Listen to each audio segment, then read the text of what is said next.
ఇలా పెద్దలందరితో మా కాంగ్రెస్ కుటుంబ సభ్యులతో అందరితో కూర్చొని మనం ప్రజలకు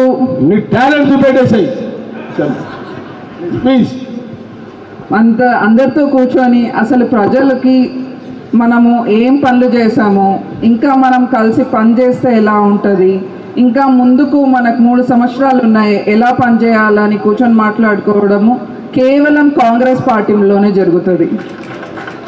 మనం చూసాము, మనం తెలంగాణ తెచ్చుకుంది తెలంగాణ ప్రజల కోసం. మరి 10 సంవత్సరాల్లో ఒక్క ఉద్యోగం రాలేదు మనకు. వాళ్ళ ఇంటికి 4-5 ఉద్యోగాలు తెచ్చుకున్నారు. మళ్ళీ ఉద్యోగాలు తెచ్చుకున్న వాళ్ళు ఏదన్నా డిస్టింక్షన్ తెచ్చుకున్నారా, ఏదైనా చేసిండ్రా అంటే లేదు.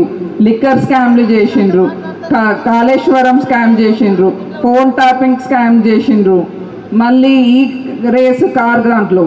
ఇప్పుడు ఆ ఇల్లు బీఆర్ఎస్ వాళ్ళంతా ఇన్వెస్టిగేషన్ చుట్టూలోనే అరే మనం పోలీస్ నుంచి జైలు నుంచి ఎట్లా తప్పుకోవాలన్న మాటలోనే చూస్తున్నాం.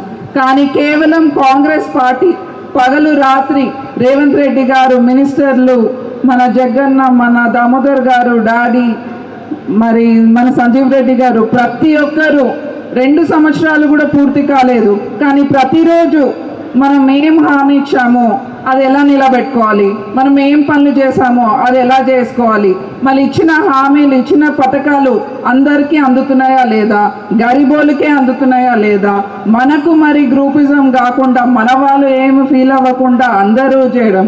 ఇదే కాకుండా మరి చారిత్రకంగా మన రాహుల్ గాంధీ గారు బీసీ నినాదం తీసుకొచ్చారు మరి లోకల్ బాడీ ఎలక్షన్స్లో.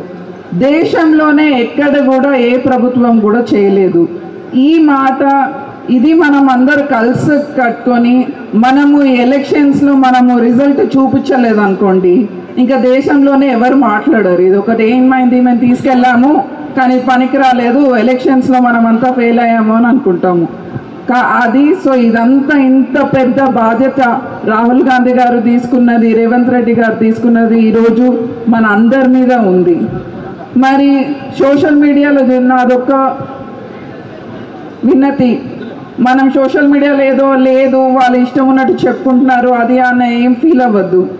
మన గల్లీలోనే మనకు ఒక వాట్సాప్ గ్రూప్ ఉంటుంది, మన బెనిఫిషియరీ లిస్ట్ కూడా ఇస్తామని చెప్పారు. ఆ బెనిఫిషియరీస్ దగ్గర వెళ్ళి వాళ్ళ మామూలుగా మాట్లాడినట్టు ఒక 10 సెకండ్లు మనం తీసి మన వాళ్ళకి చూపించుకున్నా కూడా మనకు ఎంతో ప్రయోజనం ఉంటుంది.